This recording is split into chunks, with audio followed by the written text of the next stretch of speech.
Welcome in everybody to the In Off the Bench podcast. Man, third episode in a day, different host each time, and this time I'm alone, but that's all right because got a bona fide stud on here. Get to talk some different schools that we haven't got to as much. Man, Griffin, Hugus, how are we doing tonight? Doing great. Thank you so much for having me on. Absolutely. Well, before we get started, I got to plug the sponsors. You know how it is. Chinook Cedery, 8 flavors, mild to wild, the best in the game, less salt, no sandpaper tongue.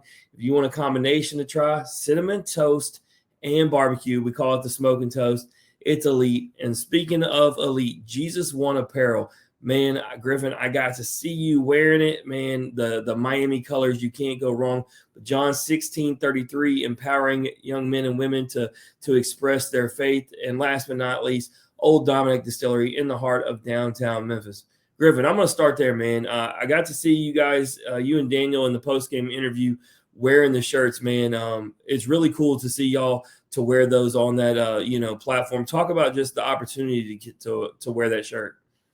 I mean, it's just been absolutely amazing to be able to represent something that's obviously much greater than Miami baseball or even me and Daniel, and just get to represent Jesus in any aspect we can.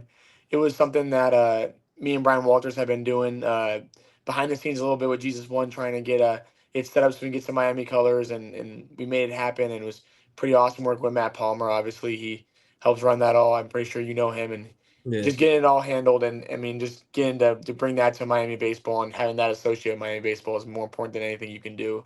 So just cool to be able to spread that with the team and really show that as the true message we get to spread. Yeah, I mean, shout out to Matt Palmer. He came on here. Him and Tanner Allen did an episode together, just talking about their faith. But he was the one, he asked what teams that we hadn't done, and I told him, the teams that we were looking at that we hadn't done because we've done almost all of them. And when I said Miami, he said, "Have you reached out to Griffin?" And I was like, "No." He's like, "Man, he's absolutely cool dude. I guarantee he'd probably love to come on." And obviously, I reached out to you right after, and you did. So, obviously, your character spoke for itself. And like you said, Matt's definitely. Speaks for itself. But let's get into your story, man. For those who don't know, where are you from? I'm from West Palm Beach, Florida. I have two brothers. Both play baseball. Older brother who still plays baseball at Presbyterian College. He's a senior this year. And I got a younger brother who just hung the cleats up. He's a freshman at University of Florida. So competitive household. We got 3 100%. boys playing ball. Was it an iron sharpens iron thing? Did y'all help each other out, or was it just all competitive all the way? It's pretty competitive, but I got lucky enough. Actually, both my brothers are catchers, so I had earlier in high school I threw to my older brother, and later in high school I threw to my younger brother. So they Nice. kind of helped me out when it comes to that stuff. But on top of just the hitting side of things, when I used to hit, still it was really competitive between us three. Yeah, man. I'll be honest. We don't get too many middle athletes. Usually, it's always the oldest or the youngest. I feel like here, so this will be interesting. We also get the middle brother perspective. But that's really cool though that y'all got to grow up playing together, and especially like you said, as a pitcher, you had them to throw to. As far as athletics in the family, was mom, dad? I mean, three boys playing ball. I feel like somebody y'all had to get that from. My dad used to play Division II football, and then he used to coach high school football, but before me and my brothers were born. So And he then he was got never three into baseball baseball, players. Look at that. never into baseball, but my older brother kind of picked it up first, and then we just followed suit, me and my younger brother, and he kind of had to learn on the fly and try to take a little bit of his footballness and his football coaching style and implement it in our baseball world. But it's pretty awesome. He coached us our whole lives growing up, and he definitely had a huge impact on us on the athletic side. No doubt. Well, I got to talk about where you're from. Well, West Palm Beach. I've been there myself. Got to see a Dave Matthews concert back in the day. I was in the Navy. We stopped off there with our ship, but beautiful place. If someone was to visit there, what's the one thing you'd have to say they do in West Palm Beach? I mean, you can't go wrong going to the beach. I mean, when it comes to South Florida, the beach is always great. So I don't love the beach personally, but when anybody comes I in don't either, town man. I that don't like sand everywhere. yeah, when anybody comes in town though that's not from South Florida, I always take them to the beach because it's always a good time. Yeah, it's one of those things. Me and my host, because he lives in Florida now, he lives in Tampa. But we talk about it, man. When you're by yourself, it's fine. But now that we got a wife and kids, like it's feel like it's just sand everywhere. It's in your car, it's in your house, like it follows you home, and it's like the beach isn't what it used to be when it was just me. 100%. Now that I drive to the beach, I realize how much it gets my car dirty. No doubt. So, growing up there, obviously playing ball, got a big family. Looking here, you played for Cardinal Newman. Talk to me. We don't get to talk much South Florida ball. Like I said, my host is in Tampa. We talked a lot of North Florida. Is a lot of talent down there in South Florida you get to play against? Oh, of course. I mean, my high school team had like 8 guys who played college baseball on it my senior year. It was pretty cool just to be able on a team that has so many guys who are still playing or played in college. And then on top of just the teams you play, I mean, it's unbelievable the competition every week. You're playing another kid going to a big school. So just kind of seeing how you stack up against other people. I was uncommitted until my senior year, so it was cool as I was trying to get recruited to realize how I was comparing to these other guys I was playing against. And it was a blast. There's actually a couple alumni from Miami that I played in high school growing up that I never thought I would go to Miami, but it is cool now thinking like, wow, like when I was in high school, CJ Kafis and Jacoby Long were like really, really awesome because they're going to Miami and now I'm going to play in the same uniform as them. Yeah, So it's it is interesting how cool. you came back full circle. We'll obviously get there, but being a South Florida kid and then ended up back, there. But you obviously end up at Cincinnati, which as you say, you're uncommitted till senior year. So I'm sure maybe the offers weren't just a lot, but Cincinnati's far from home. So was it one of those things that there was something about Cincinnati that made it to school for you? Why was that the destination? I mean, the coaching staff that recruited me my freshman year had a lot of belief in me. I really wanted to be a two-way, so I went there as a two-way and hit my freshman year under that coaching staff. And I mean, as a kid in high school who really wanted to keep swinging the bat, that was just an opportunity that I couldn't pass up. I thought I had a real chance to keep doing that at the next level, and they gave me that opportunity, and they stuck true to it. They gave me the opportunity in the fall. I performed well enough to get some at bats in the spring, so that really came down to a big reason why I chose there, but also just going to a coaching staff that I knew was going to be trustworthy and be good guys. I mean, that was big to me in high school, and they followed suit on that. I still talk to all the coaches that I played there freshman year for. So it's pretty cool just to have that relationship with those guys.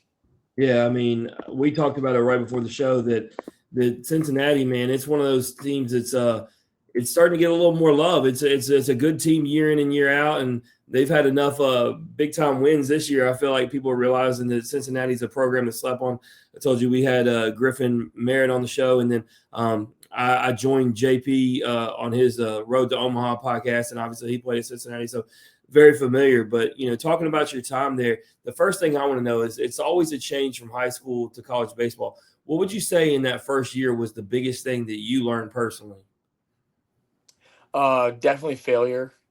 I never had failed or lost as much as we did that year, and it wasn't because the team was bad, and it wasn't because of any outside reasoning besides that the competition was just a lot different than I think we were expecting.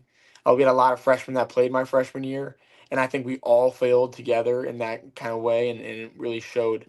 On at the end of the year, you play a twice as long game season, and then you fail way more than you ever expected to, and then Well, you're like, wow, you had twice as much opportunity to fail being a two-way guy on top of that. So talk about that because we've only probably, of like the 400 baseball players, I'm gonna be honest with you, Griffin, we probably only maybe had 10 that maybe played both ways. So talk about the, in college being able to do both because more times than not, usually you just got to do one or the other.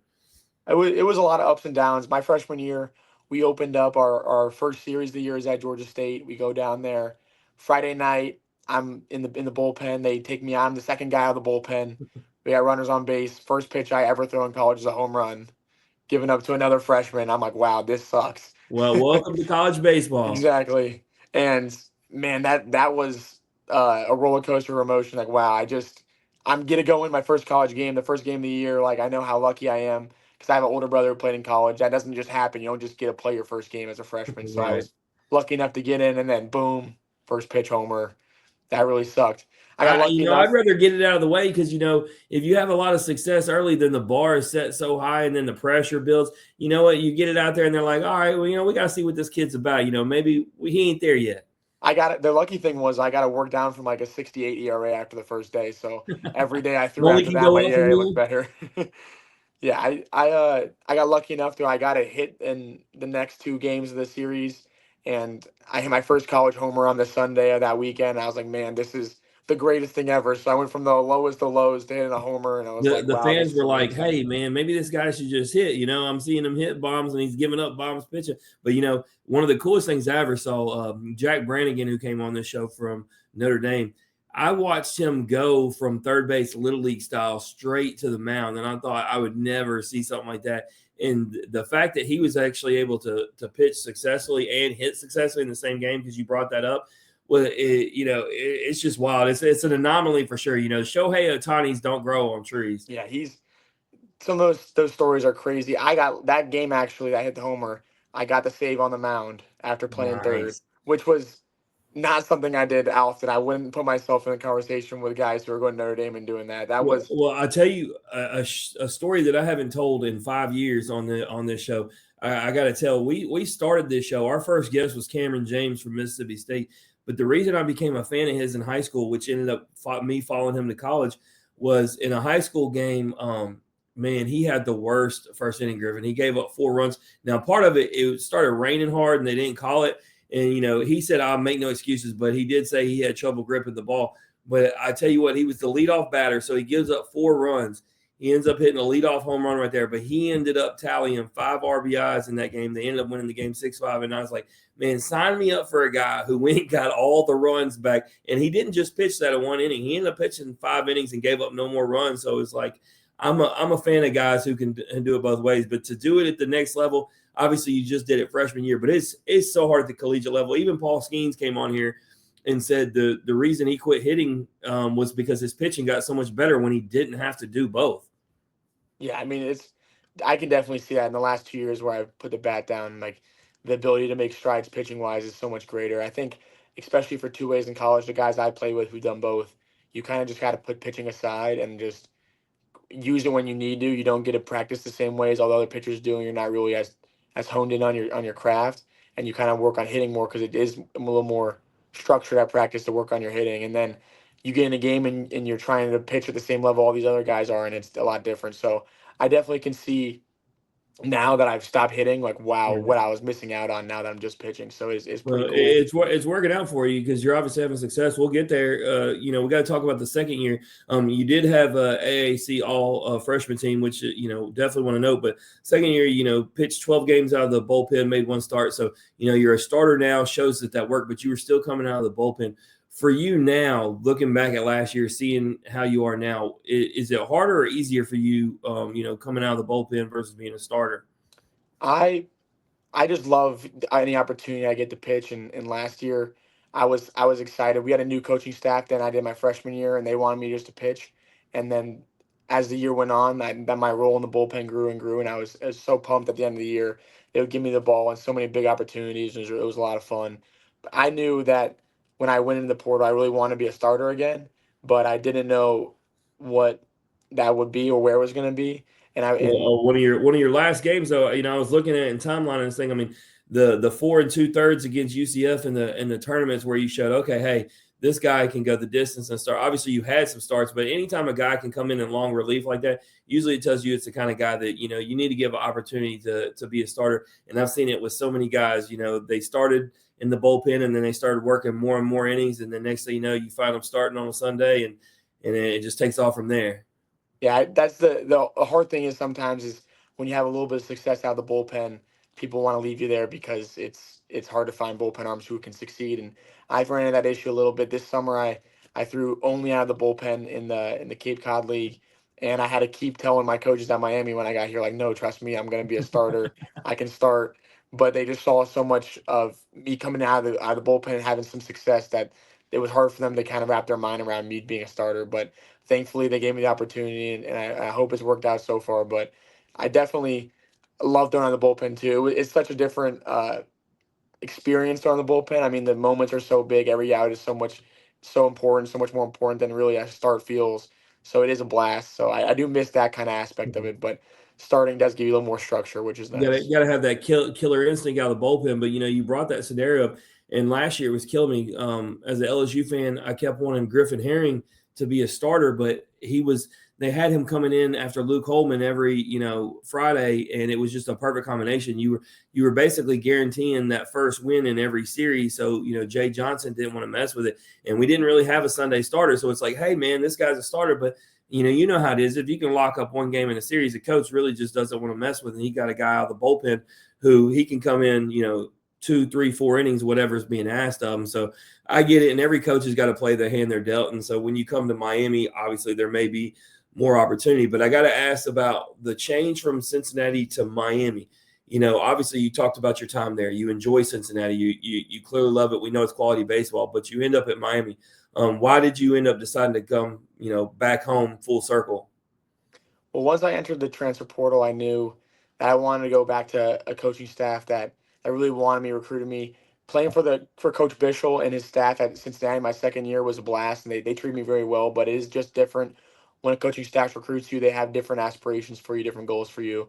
And I really wanted to move into that starting role, as I was telling you, and I didn't think maybe that opportunity to be president at Cincinnati just because I had thrown away on the bullpen. I think that's how they kind of saw me.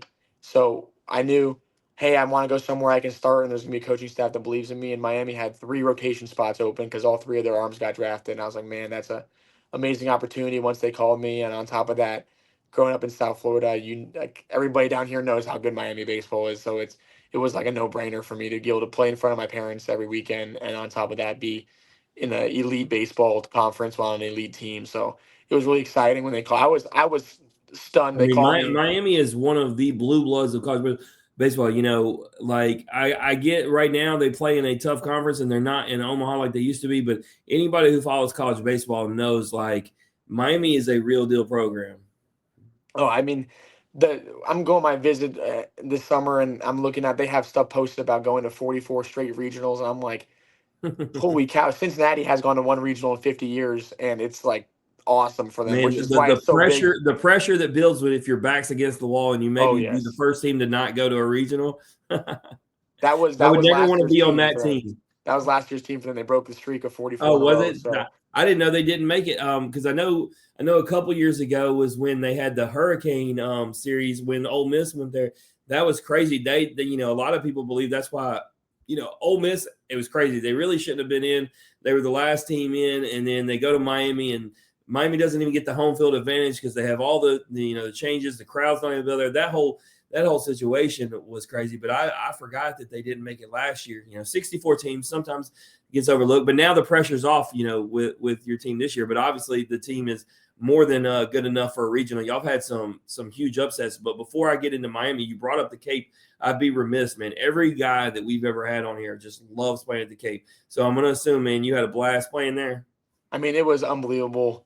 The host family I got was awesome, which makes it so much more fun. And then on the coaching staff there, just really was like devoted to developing players, and I needed that. I was within my first year of being a pitcher only, and I needed all the development I could get. And they really just took the time and bought into to helping me learn how to be a better pitcher.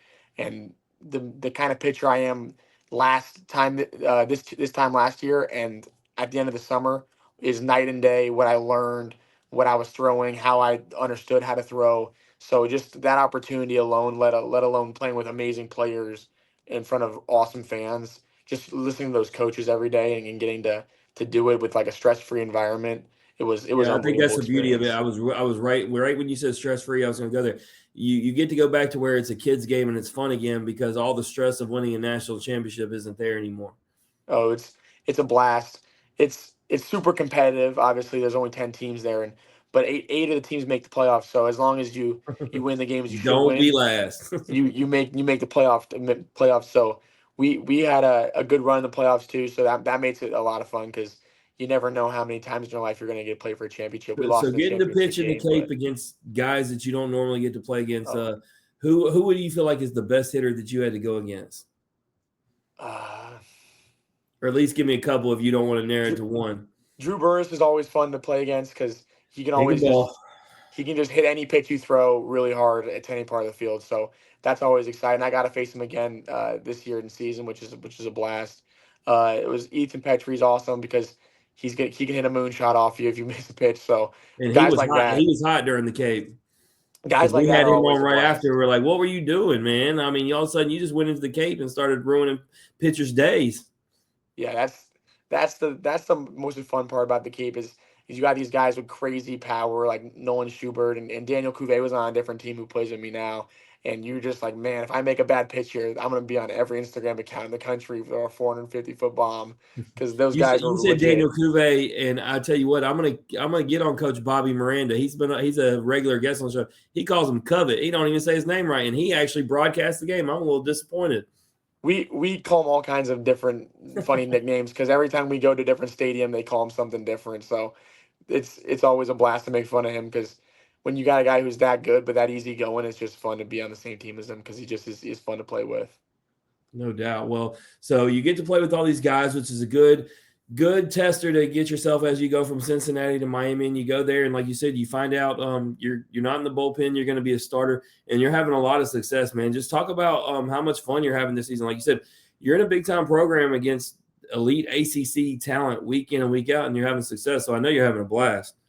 I mean, I would say also one of the benefits of playing the Cape is like the perspective, because you're playing basically all-star teams of college players every weekend, every game, and now we go into a series and it might be a ranked team, and you go in there like, wow, maybe their first three guys played in the Cape Cod League, so it kind of gives you perspective like, okay, the Cape League lineups you're throwing against, yeah, it's wood bat, but it's just a different level of team.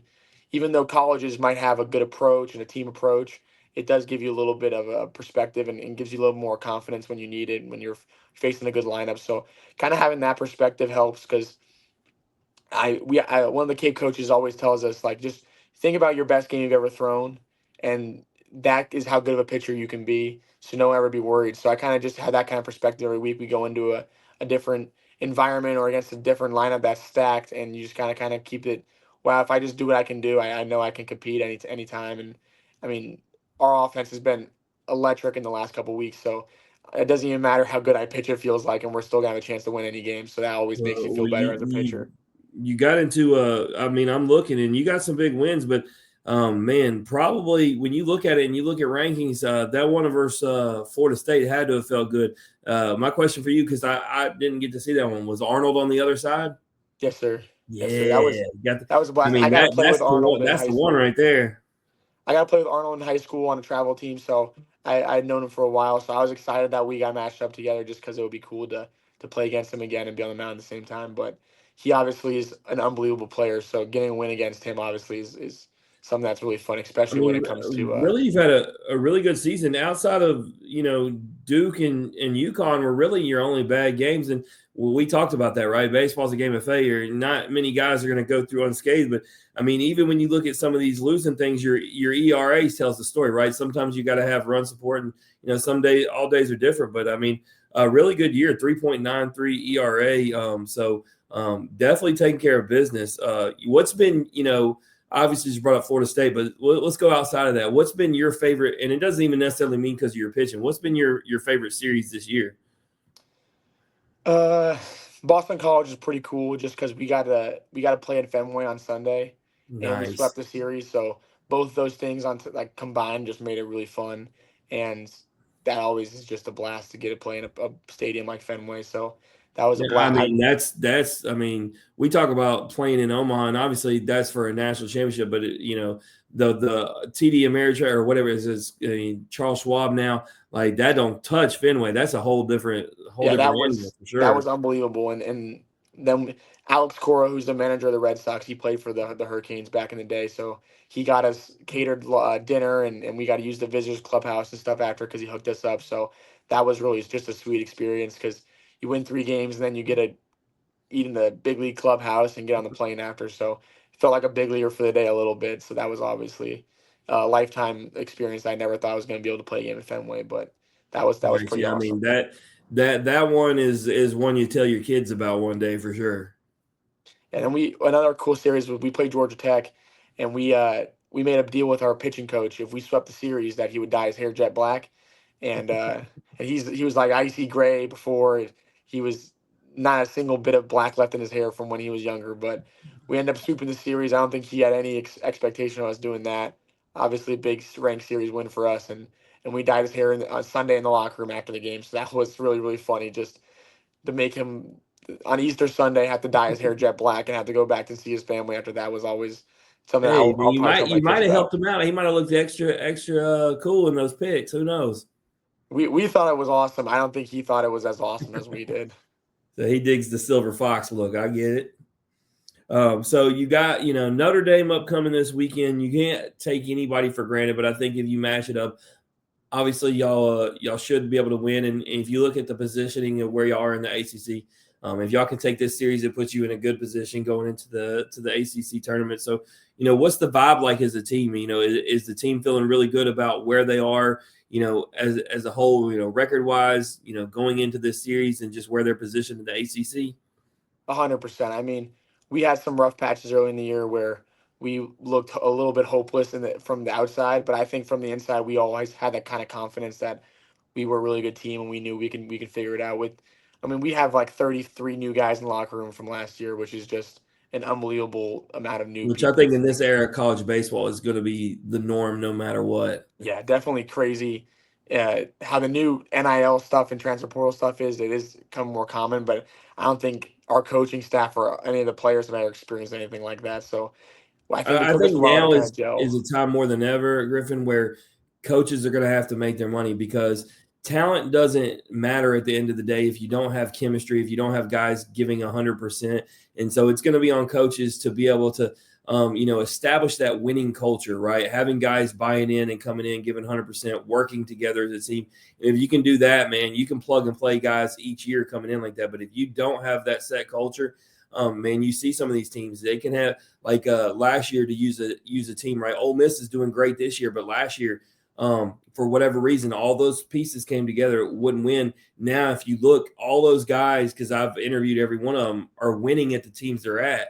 But for whatever reason, Griffin, it just didn't match together. And I think that's coaches' jobs every year. You got to be able to make these pieces, win together. And when you look at y'all 30-21, 14-12 in conference, feels like your coaching staff did a great job. If you say you got 33 new players and you're able to establish that winning culture. I mean, they just did an unbelievable job of keeping us positive. We were into a point in the year where our record was nearing 500, and instead of freaking out and panicking on us, they kept the same message they started from the beginning of the year, just that we're gonna figure it out. We're a really good team. We have the pieces, and then we did, and it was like, wow, these coaches never felt like they panicked or were worried about us. They just kept the same message towards us, and I think that kind of is a testament to their coaching style of just keeping us level headed and keeping us positive because we everybody knows how much you're going to fail in baseball. So I think they kind of helped us through that failing phase, and then we obviously came out on we went on like a 10-game conference win streak where we went from like 2-7 in conference to 12-7, which Right. was unbelievable for Well, us. So if you look, there's another team. Like I was looking at, y'all had got swept by Wake Forest, and there was a point where Wake Forest was doing the same thing. They were under 500, and now they've kind of leveled themselves out. And so I think, like you were talking about, in this conference, you can't take anything for granted, and 100%. things can kind of go south real quick. But also, you can turn them around and get on a roll. Obviously, y'all have lost 3 in a row, but man, a chance. Like I said, it's not a knock on Notre Dame. I just think y'all are a better team. So a chance to right yourself going into that conference tournament. Are y'all had that talk where last week doesn't even matter no more? We're moving on. This week's a whole new week. 100%. Coach Laz, our pitching coach, tells us every single day that the most important game is the next one. So, kind of having that mentality going into the weekend, we're just excited to get his chance to keep showing people that we're better than we thought we were. A couple weeks ago, we weren't even projected to make the playoffs, and now we were in talks of maybe being an outside chance of hosting and a 2 seed and stuff. So Yeah, it's the pretty one that cool to came out see. today, y'all. I forgot where y'all are at, but y'all are sending it too. So a good position, and I think Unbelievable. if you take care of business this weekend, win some games in the tournament, y'all will be in a good 2 spot. And I'll be honest with you, Griffin. A 2 seed this year, when you look at some of the mid majors that are in, and that's not a knock to those teams, but they're not scary environments, right? If you have to go to a UC Irvine or a Coastal Carolina, great baseball teams, but it's not like having to go to an ACC or SEC powerhouse, right? So it's not a bad year if you can get a good 2 seed spot. Oh, 100%.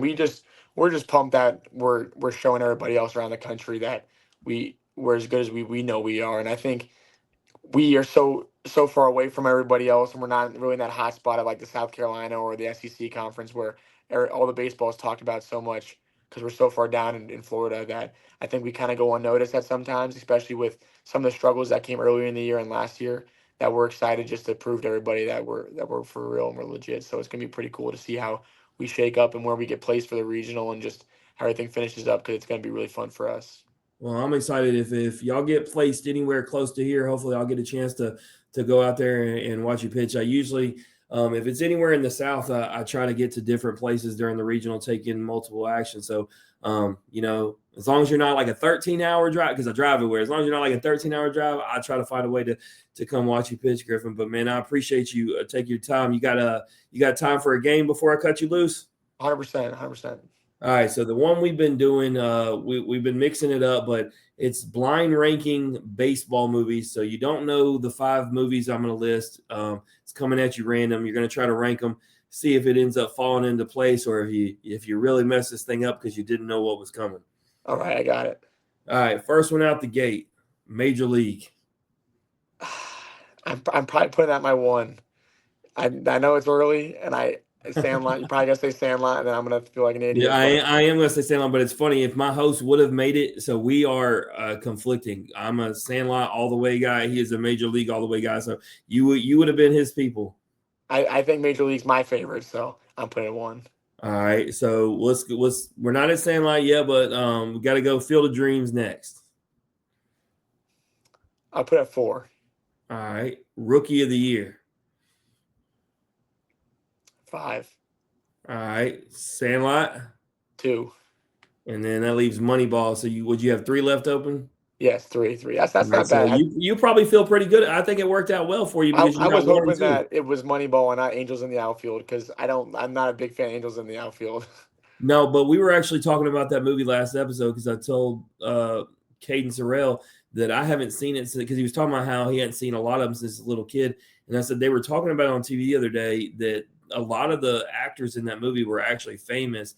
It was just before they were famous. And I was like, I wouldn't have remembered because I haven't seen it in so long. But a lot of them can be pretty cheesy. But I'll say this, there's only like a couple good like basketball or football movies, but like baseball, there's like 50. Like you could binge watch baseball movies like for a whole summer. There's so many. There's so many. I mean, I feel like there's every genre. There's a baseball movie that's good.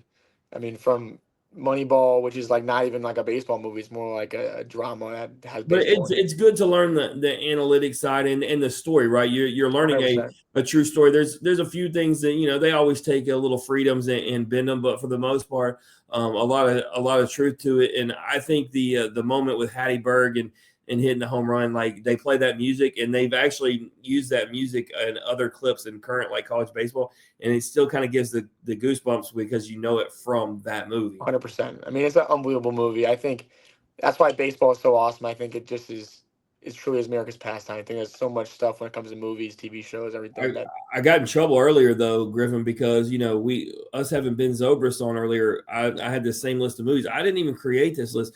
And he was like, not having the natural on here is absurd. And I said, Ben, you got to remember, we're interviewing college guys. I was like, you're a lot older than them. I was like, the natural's from the 80s, brother. And he was like, I don't care. It's the greatest movie. And I was like, man, I got to know your audience. I was like, because more times than not, you bring up a movie from the 80s in baseball, it's a hit or miss on if they've seen it or not.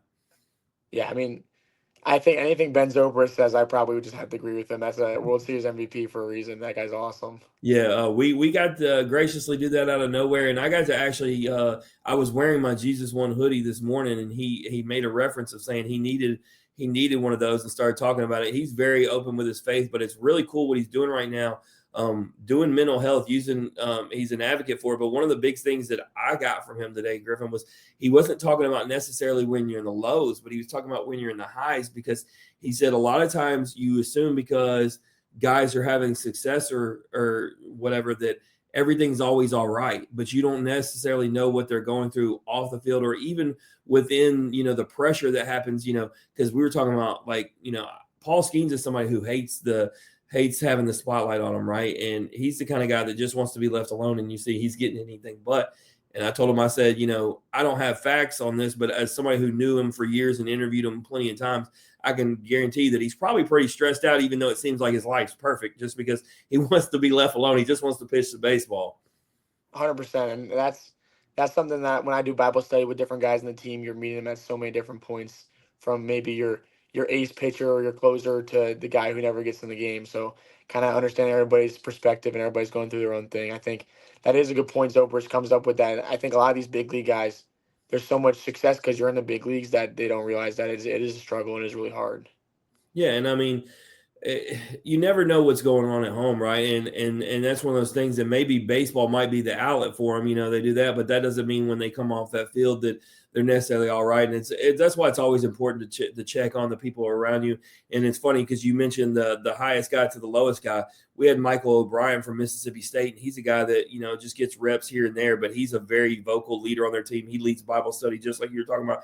And, him knowing the opportunity that he has, he gets in the game and gives 110%, but off the field, he knows that he has a role to play. And it's actually pretty cool because we had him on, and then a week later, he ends up having the SportsCenter number 2 play. They even announced his name wrong in the game, Griffin, because they didn't know he came in the night to play defense, and he ends up robbing it over the wall. And I was like, man, good for that kid. I was like, he's done everything right. He's the good guy. He just waits his turn. And I was like, he got that moment. What sucks is he got the number 2 play. The number 1 play was a home run robbery in softball, and it wasn't even as good. The only reason I think they gave it to them was because they were robbing number 1 Oklahoma of a home run. And I was like, you know what? They gave it to him because it was against Oklahoma. Yeah, I know his teammates probably were more excited for him than anybody else in the team to get a moment like that. Because I know for me, some of the best moments are when the guys in your team who are your buddies get the opportunity when they usually don't, and they succeed, because that's just a blast to see it and get experience that with those guys. It's always fun. Yeah, coach knows he's got a defensive replacement anytime he needs one. That's for sure. 100%. That's how you find your way on the field. Mm-hmm. But man, I appreciate you. Like I said, is there anything that we haven't talked about that you want to plug or promote? Whether it's something that you're associated with? Just me and my teammate Brian Walters just released the Miami colorway for the Jesus One shirt, and all proceeds from that go back to campus ministry here at Miami. So anybody who's a Miami fan or looking to get a Jesus One shirt and purchases that one, it's going to be going to a great cause and helping our chaplain here in the FCA here just to continue to spread the word of Jesus. And it's been just awesome to be able to partner with them and be able to do that. Yeah, absolutely. Like I said, we had him on and him talking about the story with Evan Carter and the just guys in the weight room, and it started the conversation. And I've been able to get it hooked up with so many guys here in the SEC, and they've just talked about the conversation. It starts, and then I'll wear them to the stadium, and people will be like, yes, he did, or or they'll be like, where do I get the shirt? And so it's really cool seeing how it spreads. But I think it's very important for the guys on the field who people look at, especially kids who look at it in a certain way, to see y'all wearing that, because they know that you're wearing it and you're not ashamed. And Zobrist talked about that.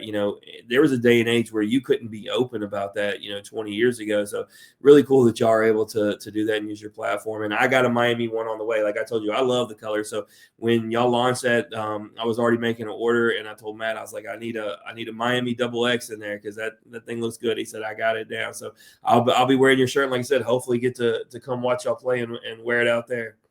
I would love that. I'm excited you bought one. That's pretty awesome. I would say that some of the best experiences I've gotten this year, I go to the away stadiums before I throw. I wear my Jesus One shirt while I'm warming up, and away fans that are watching or maybe wanting to heckle me instead, it's like a conversation about Jesus. So it's pretty cool just to talk. Yeah, you can't heckle the guy in the Jesus shirt. If you're heckling the guy in the Jesus shirt, you definitely need to reevaluate your life, right? Yeah, we're playing University of Florida, who is a big rival of ours, and I'm talking to fans about Jesus before the game instead of about Miami or Florida or the Gators or anything. So it was just pretty cool to have experiences like that, because that's what happens when you get to be bold. That other people get that comfortableness and they get to talk to you about it. So it's pretty cool. Yeah, absolutely. Well, I'm glad y'all got that. And for anybody who's, listening or watching, obviously go check it out, Jesus1apparel.com. Man, so many different teams, so many different causes. Like you said, if you do want to use the IOTB15 code, you get 15% off. And we just, I think I tagged you in it, Griffin. Yeah, because I used your picture. We were able to give it to underprivileged kids to go into them getting school supplies next year. We're going to try to do it all over the country. So that obviously started, down the street in the home base camp, but we're going to move it all around. And so anybody who wants to just be a part of that cause, not only do you get an amazing shirt that has a statement, you get the fresh colors of whatever team you want, but obviously get to help the different causes. But Griffin, I appreciate you taking your time. If there's anything you need along the way, man, just hit us up. Thank you so much. Absolutely. That's Griffin Hugus, everybody. If you like hearing this story, or you just like hearing us average Joes talk X's and O's, please like and share on Facebook, retweet us on Twitter, listen and subscribe on Apple, Spotify, YouTube, all the different platforms. We'll see everybody back. Man, I think, I got an episode tomorrow night. I had to think. We've done so many, Griffin. I'll be back. My host will be back, Daniel Ball. We're going to have Sawyer Hawks from Vanderbilt on. But remember, in the meantime, strong body, sharp minds, grit and grind all the time. We are out.